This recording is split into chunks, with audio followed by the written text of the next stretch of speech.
Bienvenidos a esta nueva edición del webinar Todo sobre la alopecia y sus soluciones. Hoy tenemos el lujo de contar con una invitada espectacular, la doctora Angie Flores, que es dermatólogo, especialista en tricología y restauración capilar, ¿cierto? Correcto, Experta en alopecia, y vamos a estar hablando sobre todo lo inherente a este tema, a la alopecia. Ella también forma parte del equipo de Spiro Hair Restoration Center, que recientemente firmó con Grupo Fasmed una alianza maravillosa, y vamos a estar conversando sobre este nuevo proyecto que estamos poniendo a la orden.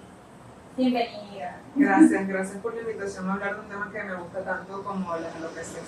Creo que es un placer poder desarrollar este tema y llevar información a todo el que tenga inquietudes con respecto a las intentos de alopecia, porque es un tema que me gusta muchísimo hablar y tratar. Doctora, empecemos por lo básico. Es más, antes de empezar por lo básico, ¿qué te hizo tomar esta decisión de estudiar esta rama? Mira, dermatología tiene muchos vértices, muchas vertientes. En su momento, cuando yo terminé dermatología, no había tanta gente que se dedicara a hacer tricología, y me parece que había un vacío, como un lack de información, poca información y poca gente que se dedicara al tema de la tricología. ¿Qué es la tricología para las personas que están conectadas y no saben? Tricología es la rama de la dermatología que se encarga de estudiar, de dar diagnóstico y tratamiento a los problemas del pelo y del cuero cabelludo. ¿Okay? Entonces, siento que había como falta de médicos que nos gustara la tricología y que nos dedicáramos a esto, y había como mucha desinformación también, ¿ok? Y muchos pacientes desatendidos con problemas capilares, ¿ok? Entonces, eso me llevó a indagar más y a especializarme en el tema y en el estudio y eso te fue apasionando, y me gusta eso muchísimo. es un nivel aquí donde yo me voy a dedicar. Sí, me gusta mucho. Voy a desarrollar mi carrera. Buenísimo. Ahora sí, entrando en materia. ¿Qué es la alopecia? La alopecia es, siento que con este término hay como un poco de tabú o de desinformación. Alopecia es cualquier tipo de caída de pelo anormal, que se salga o que entre en el rango patológico, ¿ok? Hay que recordar que el pelo, el cuero cabelludo, pierde cierta cantidad de pelo al día, y eso es normal. Hasta 150 pelos al día que se caigan pueden ser normal. Cuando empezamos a superar este límite y el pelo empieza a caerse en mayor cantidad, más de lo regular, caemos en el rango de alopecia.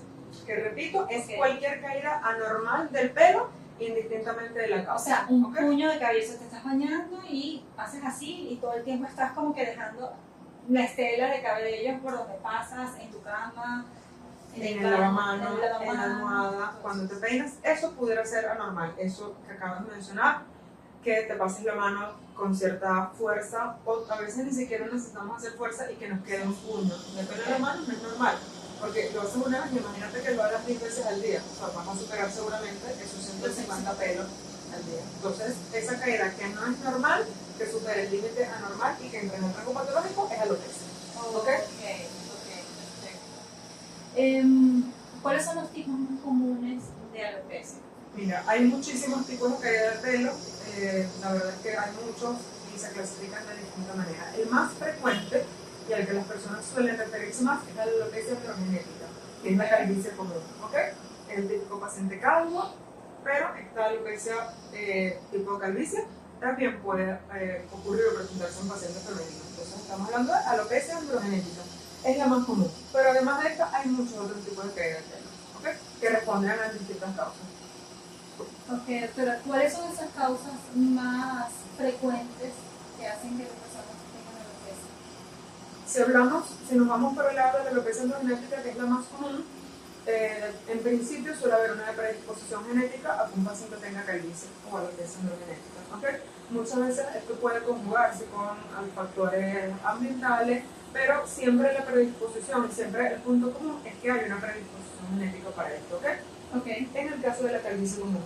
Sin embargo, hay caídas de pelo, hay alopecias que están desencadenadas por factores estresantes, por procesos sistémicos de alguna enfermedad sistémica, por problemas autoinmunes, ¿okay? Por procesos infecciosos. La verdad es que hay un mar de tipos de caída de pelo o de alopecia, ¿ok? Sin embargo, la más frecuente es la calvicie, como te comenté O anteriormente. sea que cada vez que veamos una anomalía en el botar cabello, esa forma así de repente, eso es una red flag como para decir, aquí está pasando algo, ¿cierto? Sí, totalmente es un No lo signo. tomen como que, bueno, nada, estoy quedando algo, no sé.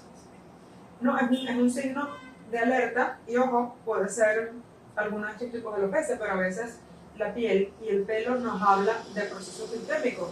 En las mujeres y en los hombres también es muy frecuente que veamos estas caídas de pelo anormales relacionadas con alguna deficiencia nutricional, por ejemplo. Ok, claro. Entonces, cuando un paciente empieza a perder pelo de manera anormal, una causa puede ser deficiencias de hierro, deficiencias de minerales, deficiencias de nutrientes, y todas estas alopecias tienen patrones diferentes. Entonces, sí, esa caída infrecuente debe ser un signo de alarma que debe hacer pensar al paciente en buscar ayuda especializada para el manejo y el estudio de estas alopecias.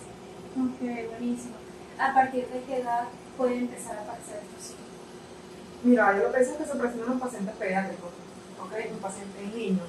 En niños. Sí. En niños de qué edad, o sea, Un me año de imagino que son edad, 2 casos años de edad. muy puntuales, pero sí ha ocurrido, no puede ocurrir. Sí, claro, y de hecho hay alopecias que son más frecuentes en pacientes pediátricos que en adultos, ¿ok? Las alopecias areatas, por ejemplo, son, Esto sí no lo sabía. sí, que son estas alopecias en parche, en donde hay una zona del cuero cabelludo en donde no hay nada de pelito. Okay. O sea, son alopecias en parche, son parches del cuero cabelludo que no tienen nada de pelito y que son bastante frecuentes en la edad pediátrica, en niños.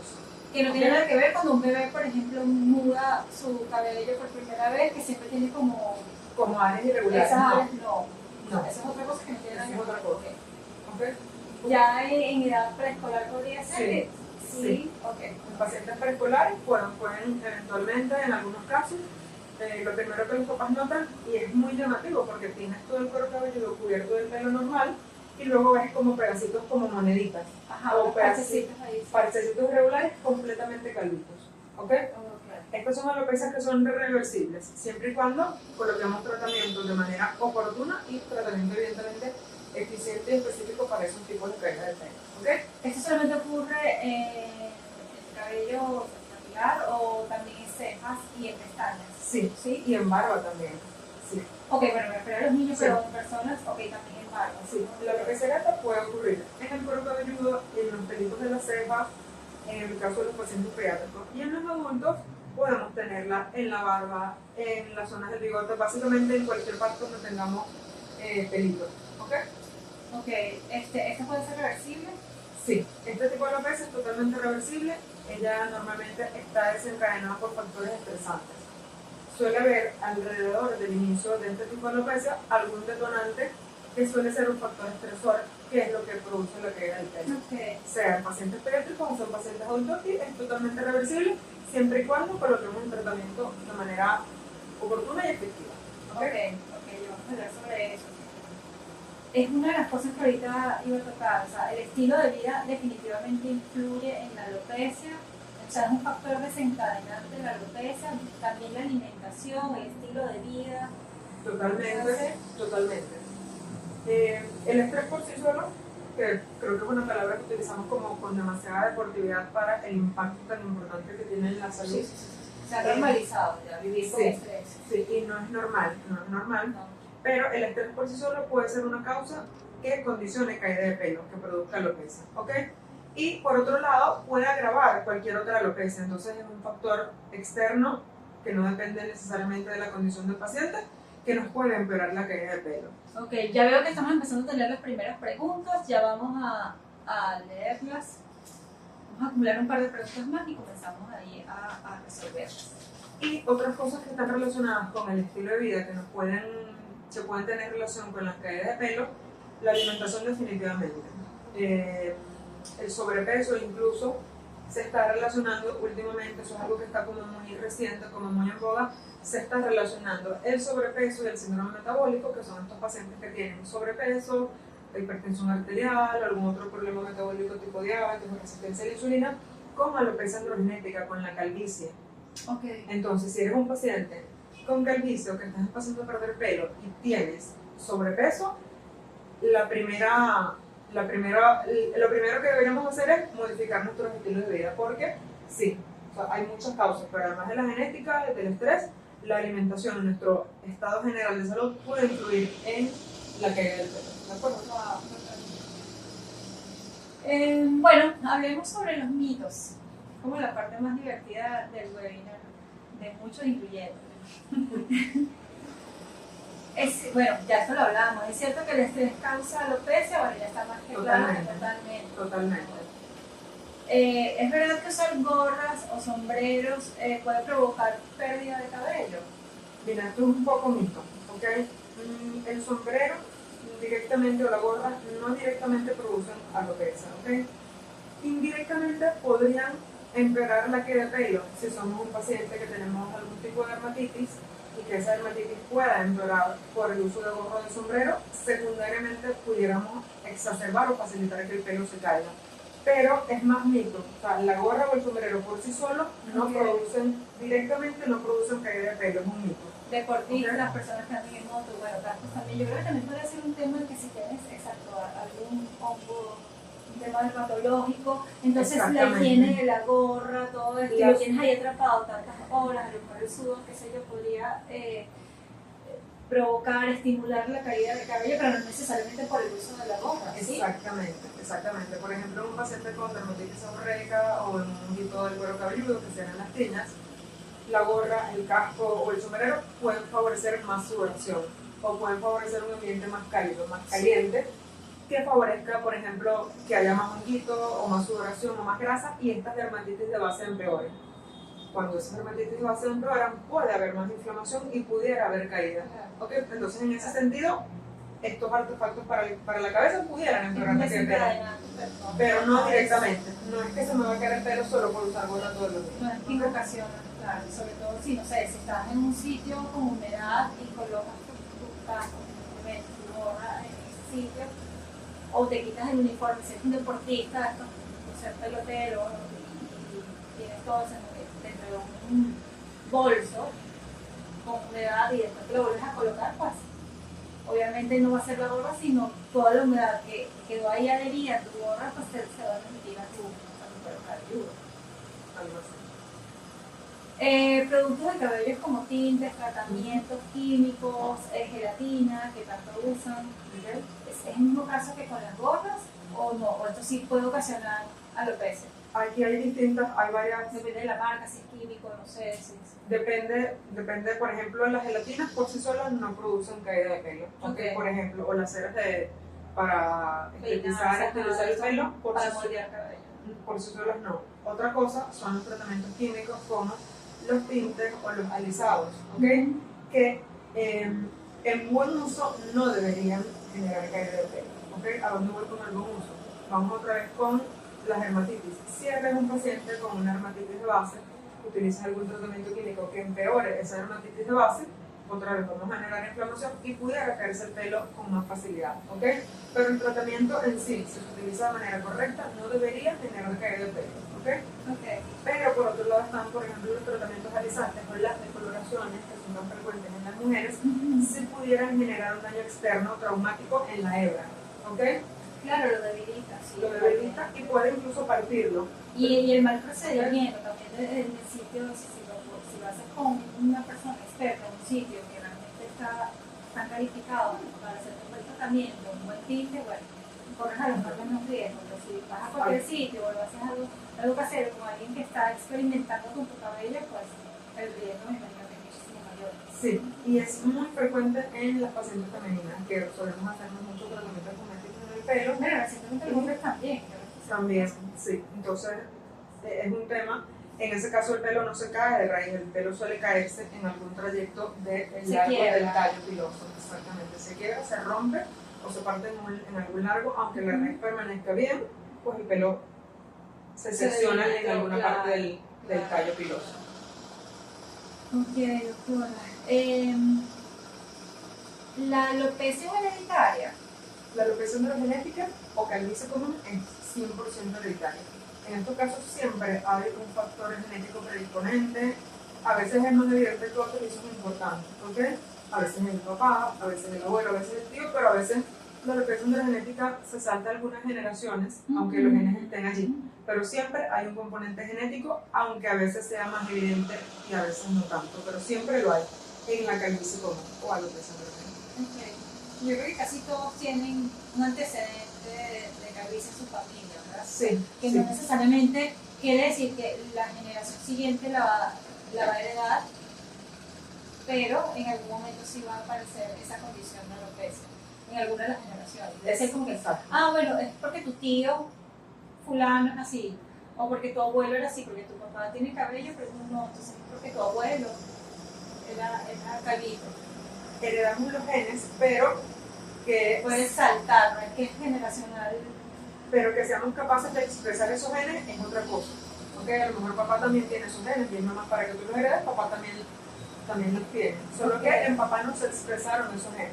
Entonces, en ese sentido, puede saltar algunas generaciones, pero los genes están allí siempre. A ver. ¿Hay productos que la aceleran o la retrasan? La calvicie, me imagino, la alopecia. Sí. Depende del tipo de calvicie o de caída de pelo. Como comentamos anteriormente, por ejemplo, los tratamientos químicos, irritantes, tintes para el cabello, derrices, pueden acelerar o pueden empeorar algunas dermatitis y pueden generar daño o rotura del tallo piloso. ¿Okay? Productos que la mejoren. Estamos hablando de tratamiento médico específico que sí. Prácticamente todos los tipos de alopecia hoy en día tienen distintos tipos de tratamiento, tanto médicos como quirúrgicos. Entonces, también eso es un mar de opciones de posibilidades y esos productos dependen del tipo de caída de pelo que sea. ¿Ok? ¿Recomiendas algún producto específico? Decir, mira, no recomiendo los que tienen químicos, los de marca comercial, o sí los recomiendo. O sea, ¿hay algún tratamiento o algo que no recomiendes como dermatólogo? Depende del tipo de caída de pelo. Algunos que no recomiende. Yo siempre, recuerda que para nosotros recomendar algún producto no, esa recomendación va en base a un diagnóstico. Ok, eso es personalizado, no necesariamente aplica para todo el mundo por igual. Exactamente, entonces esa recomendación va en base al diagnóstico y como el diagnóstico es muy amplio, porque las alopecias son muchas, la verdad es que la recomendación debería ir orientada al tipo específico de caída de pelo. Pero una recomendación general que puedo dar por la frecuencia en la que aparece, por ejemplo, la dermatitis seborreica o la caspa y el auge de productos, por ejemplo, champús sin sal o champús sin sulfato, está muy de moda. ¿Okay? Sí, y lo vemos mucho en consultas. Sí, que los pacientes automedican, no, porque está de moda este tipo de champú, vamos a adoptar y vamos a usar estos champús. Si somos un paciente. ¿Ves? Pero hay patologías de base en las cuales usar este tipo de champú puede empeorar. Si somos pacientes con cuero cabelludo graso o con dermatitis seborreica, esas patologías de base pueden empeorar, porque son champús muy suaves que de pronto para un cuero cabelludo, un pelo decolorado, un pelo maltratado, no va a ir muy bien. Pero si tenemos un cuero cabelludo irritado o inflamado, como en la caspa o la dermatitis seborreica, probablemente estos champús nos van a empeorar el problema de base.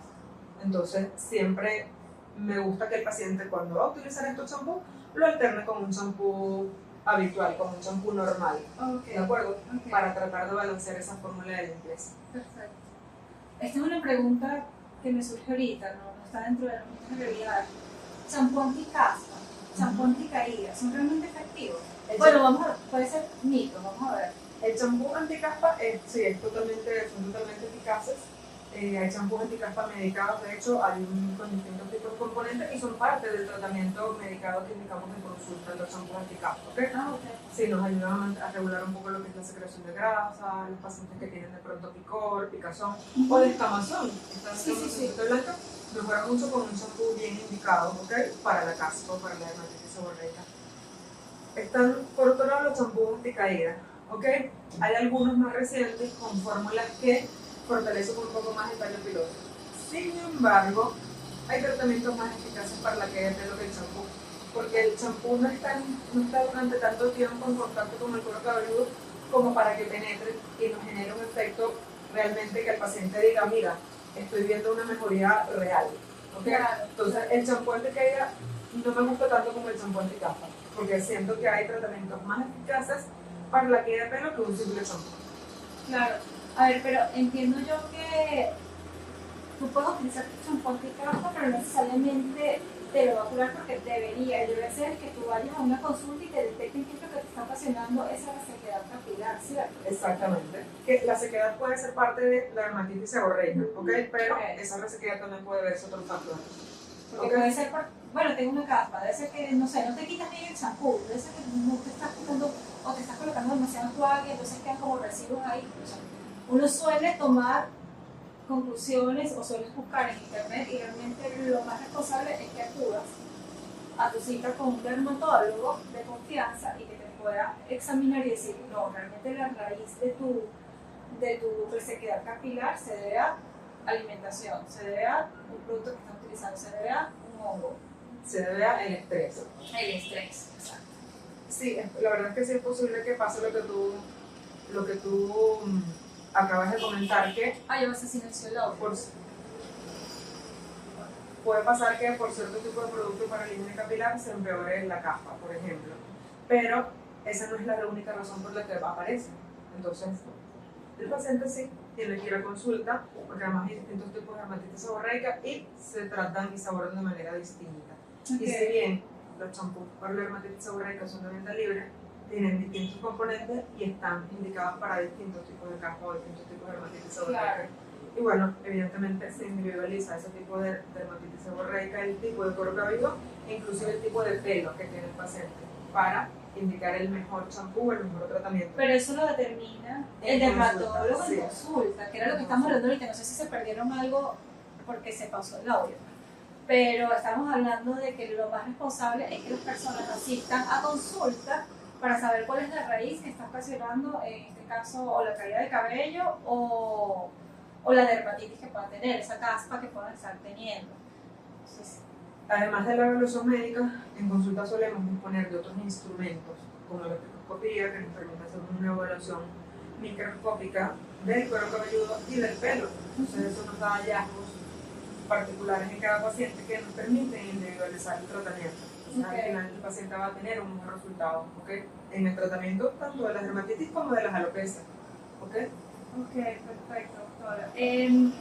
Bueno, hablemos de tratamiento. Ya creo que hemos disipado un poco, hemos hablado de los temas de qué es la alopecia, la tricología y bueno, y los mitos. Bueno, si tienen más preguntas, las pueden ir soltando.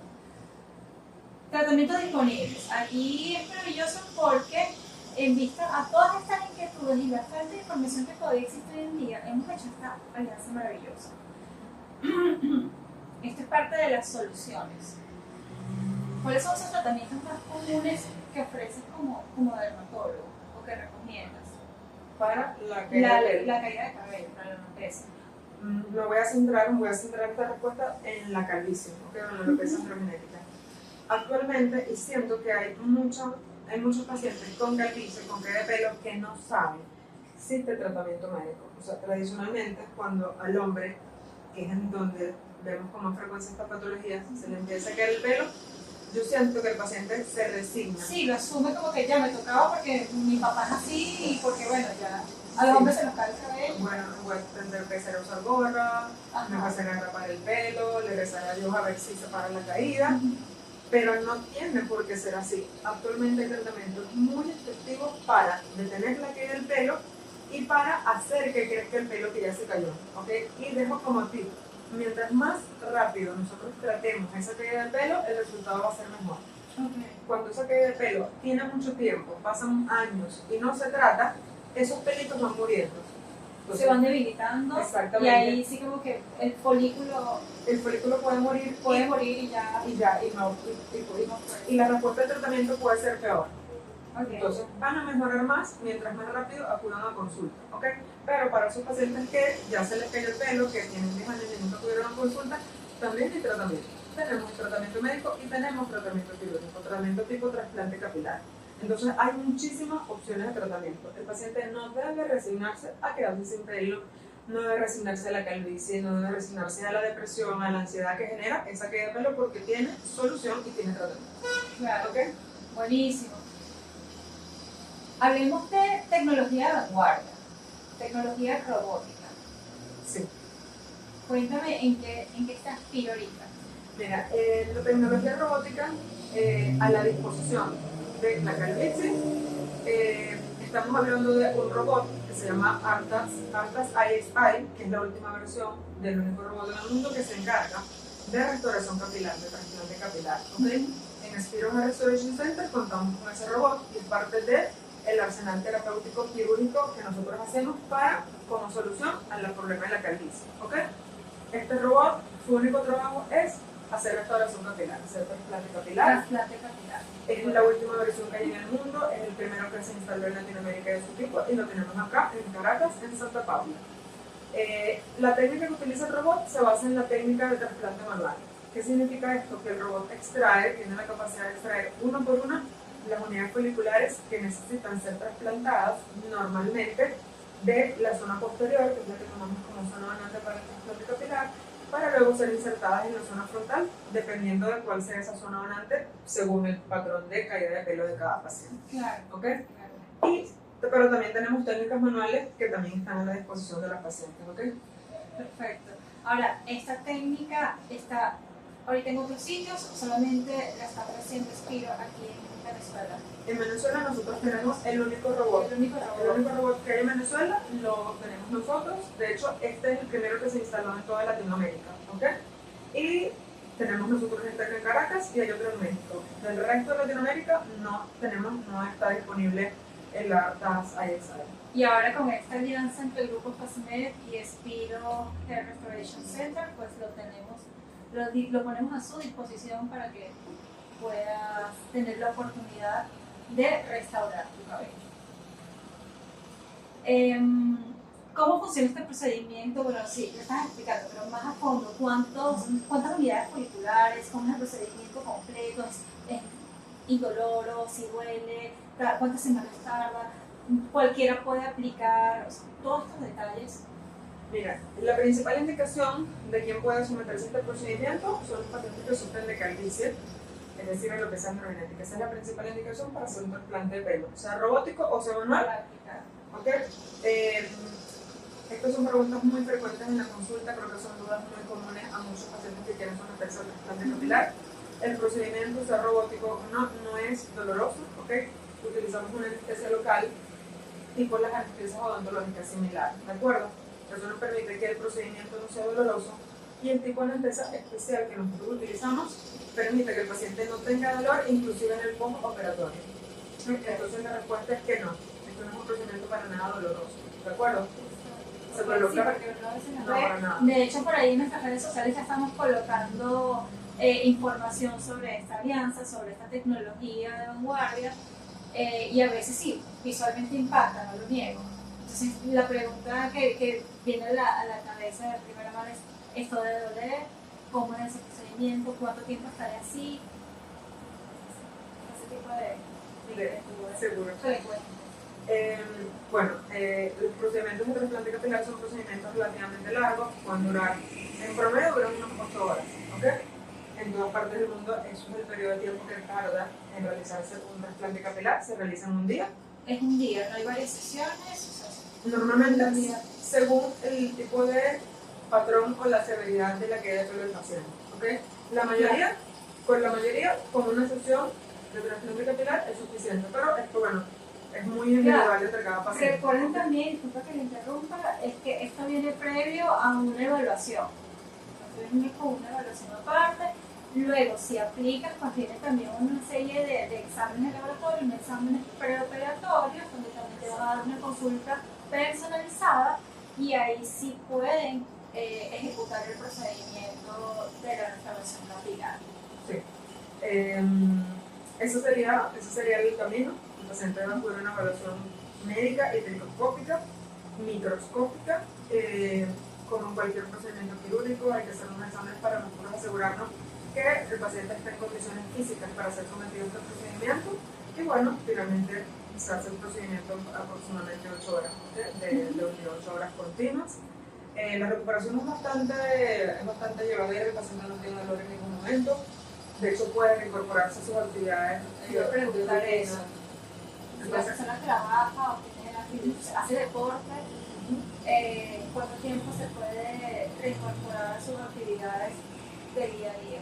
Mira, las actividades tipo de oficina, trabajo normal que no implica esfuerzo físico importante, a las 48 horas el paciente puede verse incorporado a sus actividades normales, ¿ok? Sí, para hacer actividad física, trotar, ir al gimnasio, levantar pesas o cualquier otra actividad que implique sudoración, por ejemplo, preferimos que el paciente espere unas 2 semanas, ¿ok? Y ese es un periodo de tiempo en el cual también debemos esperar o evitar la exposición solar intensa, porque esto impacta en la cicatrización de las lesiones. Pero a las 48 horas, como te comentaba, el paciente puede incorporarse a su rutina normal siempre que no implique sudoración o exposición mensual. Maravilloso. Otro punto maravilloso de esta alianza. Tenemos a la disposición hacer un financiamiento sin inicial. Entonces, yo sé que tienes muchas inquietudes al respecto. Puedes escribirnos en el 414-277-8005 y ahí puedes escribir todas las preguntas que tengas referente a este tema, a este procedimiento, o si ya estás decidido, ya tienes suficiente información y quieres agendar con nosotros una cita para hacerte este procedimiento, pues 0414-277-8005, como vamos a estar dándote las pautas que corresponden. ¿Cuáles son esos resultados esperados después del tratamiento? Te voy a ser honesta, yo he visto resultados y son súper naturales, entiendo yo, porque vienen de tu mismo folículo de cabello, te hacen como una redistribución. Lo vuelves a plantar en otro sitio. Sí. Algo así, ¿no? Totalmente. Y los resultados son naturales porque usamos la técnica FUE, sea robótica o sea manual. Eso significa que se saca una por una las unidades foliculares. Para simplificarlo, es como si sacáramos uno por uno los pelitos de la zona donde se extrae, normalmente la zona posterior como les había comentado, y se reubican uno por uno en la zona que corresponda, llámese entrada, coronilla, la zona parietal, según sea el caso. Y al colocarlas una por una, eso nos permite dar un diseño muy natural, ¿ok? Y en el caso de los diseños de la línea frontal, que son súper importantes, ¿ok? También es un diseño que se hace personalizado para cada paciente en la consulta, tomando nuestras recomendaciones y atendiendo también a las inquietudes de qué es lo que al paciente le molesta más. Mira, yo no solía ser así, yo no soy tan poblado, yo tengo como que un poquito, o sea, también. Hay muchas variables a las que adaptamos. Yo antes era así, te traen una foto, yo quiero quedar como tenía, no sé, cuando tenía 20 años, ¿es posible? Súper importante, es posible. Ese diseño se puede hacer, sí. Es un diseño, ¿no? Sí, es el diseño de la línea frontal de implantación. Okay. Que si es posible, sí. A los 60 años no va a tener la misma línea que tenía a los 20 porque es normal que con la edad vayamos teniendo cada vez menos pelo. Claro. Entonces, eso parte de la naturalidad, porque un paciente de 60 años no tiene el pelo, por ejemplo, tan abajo, tan derechito. Sí, se va a ver, por más que las hebras del cabello se vean naturales, pues el diseño va a quedar como... cambiando. Y es parte de darle la naturalidad al paciente, totalmente, tomando en cuenta la raza, porque pacientes de diferentes razas suelen tener también distintos tipos de patrón de implantación de pelo, la edad del paciente, la morfología, si tienen la cara alargada, cuadrada, ovalada, entonces se juega con eso para que el paciente el resultado más cosmético y más natural posible. ¿Okay? Claro, como experta, ahí vas a estar en primera línea diciendo, guiando a las personas en sus inquietudes también. Eso, imagino que una cosa es decir, me voy a someter a este tratamiento, otra cosa es ya estar en el sitio y me quedará bien, estaré tomando la decisión correcta, entonces ahí vas a estar de la mano con un equipo que está altamente especializado en esta área. Otra de las preguntas que hacen es que, me sometí a una restauración capilar y tengo poco tiempo, o sea, semanas de haberme hecho y estoy otra vez quedando como calvo. ¿Lo perdí? ¿Perdí el tratamiento? ¿O es normal? El resultado de la cirugía después del trasplante capilar, el resultado definitivo lo vamos a ver entre los 10 meses y el año posterior del procedimiento, ¿ok? Y es normal que algunos pacientes pierdan parte de las unidades del pelo que se trasplantó, que se caiga, no que se pierda. Después del primer mes de la cirugía, el pelo que se trasplanta se puede caer.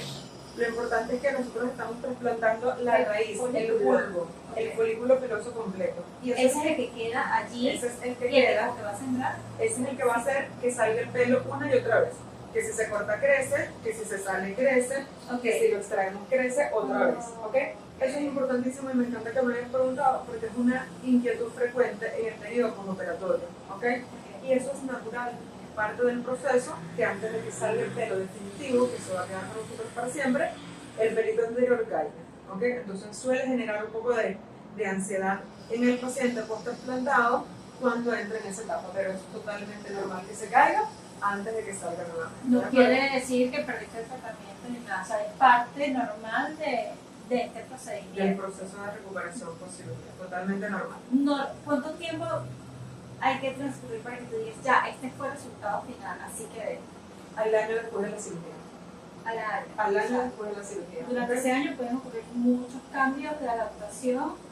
Pueden ocurrir esto que te iba comentando, que el pelo se puede caer, salir, caer y salir nuevamente. Ya al sexto mes, ya el paciente nota que tiene mucho pelo, más pelo que el que tenía antes del procedimiento, ¿ok? Y entonces, antes de ese año, ya los 6 meses, Maravilloso. ya tenemos más pelo que antes, ¿ok? Maravilloso. Y el resultado máximo sigue alrededor del año. ¿Y cuánto tiempo puede durar este tratamiento? ¿Hay que hacer mantenimiento? Mira, el pelo que se trasplanta no se cae, ese pelo va a quedar allí, ¿ok? Sin embargo, si el paciente tiene una... Peinar normal, Sí. hacer todo normal, ese es tu cabello. Lo puedes enrollar, lo puedes alisar, lo puedes pintar, lo puedes cortar. Claro, trate lo bonito, pero se puede hacer Sí, todo eso. Ese es el pelo, o sea, le sacamos el pelo al paciente y lo colocamos al mismo paciente, es su mismo pelo. Claro. O sea, ese pelo va a estar allí y una vez que cicatrice y empiece a crecer, puede ser tratado con normalidad. ¿Ok? Retomamos que te había interrumpido. Entonces, ¿cuánto tiempo más o menos puede durar ese tratamiento? El trasplante, una vez que se hace y tenemos el resultado, es un pelito que va a quedar allí. ¿Ok?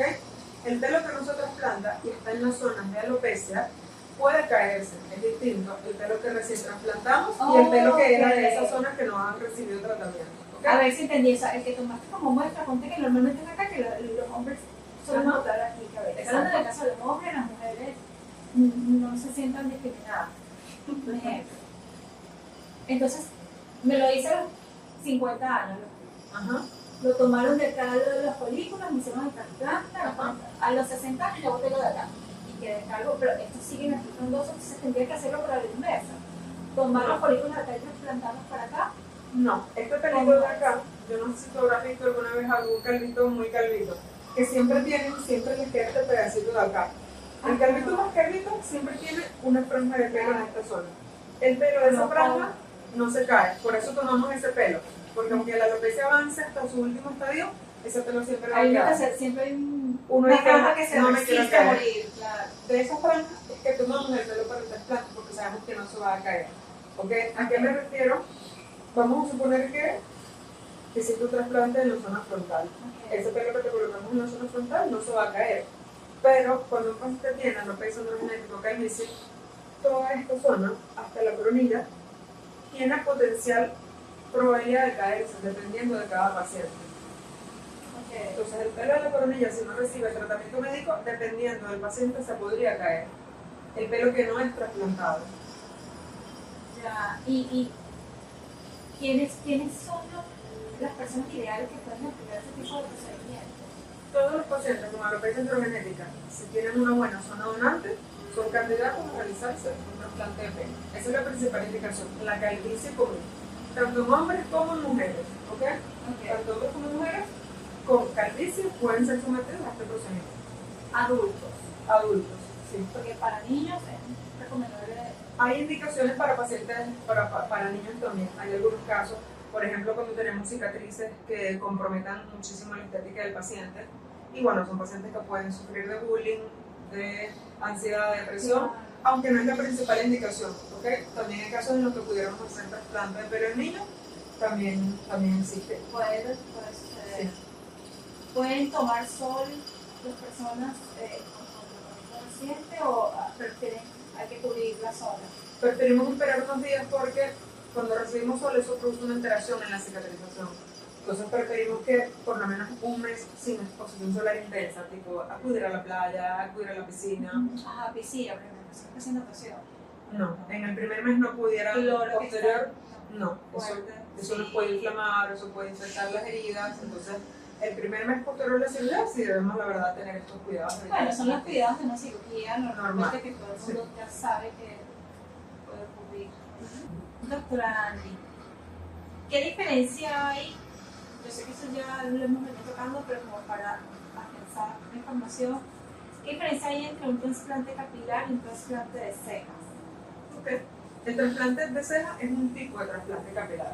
¿Okay? Si bien la principal indicación, como lo comenté ahorita, del trasplante es la alopecia, la calvicie en hombres o mujeres, otras zonas corporales también se pueden trasplantar, por ejemplo las cejas. ¿Okay? En las mujeres que somos tan coquetas y nos gusta siempre afinar detalles en cuestiones de belleza, las cejas son uno de los principales procedimientos de trasplante que las mujeres nos hacemos. ¿Okay?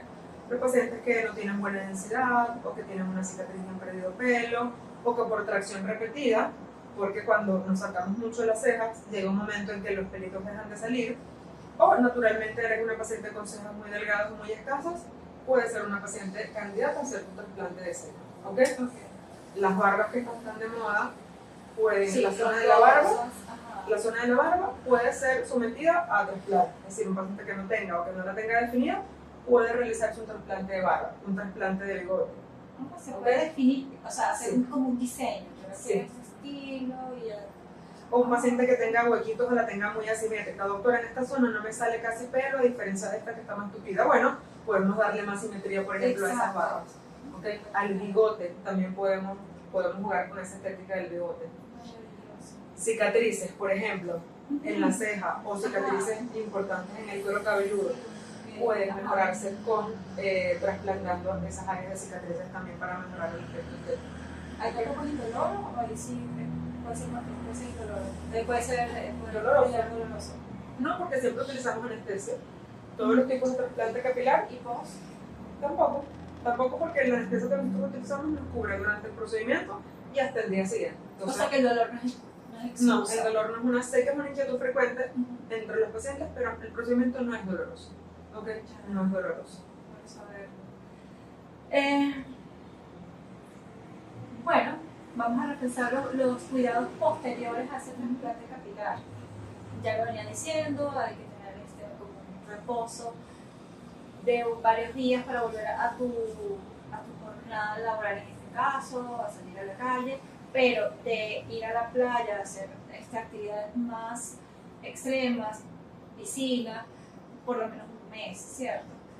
Un mes de actividades donde estemos expuestos al sol. Expuestos al sol. ¿Ok? Actividades físicas vigorosas que nos condicionen sudoración profusa o intensa, 2 semanas. Ir al gimnasio, correr, hacer spinning, 2 semanas, ¿de acuerdo? Okay.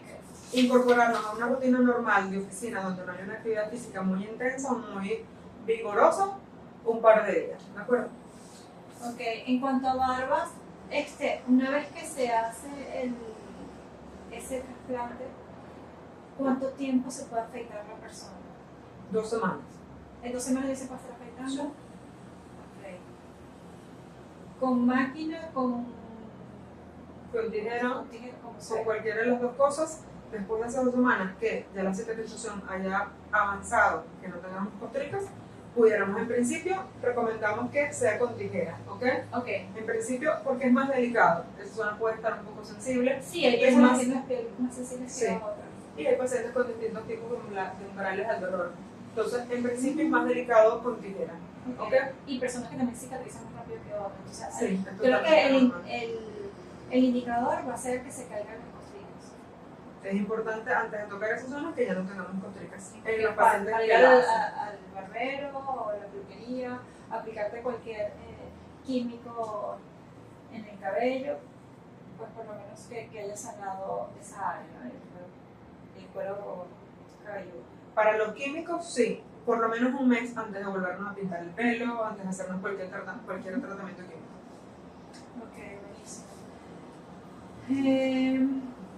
¿Qué les recomiendas? ¿Cuál es tu llamado a esas personas que están como en esa fase de consideración para hacerse ese trasplante capilar? Que tienen como la inquietud, si es por un tema de costo, si es por un tema de miedo, si es por un tema de dolor. O sea, ¿qué le recomiendan a las personas para disipar sus dudas y que se atrevan a hacerse este procedimiento?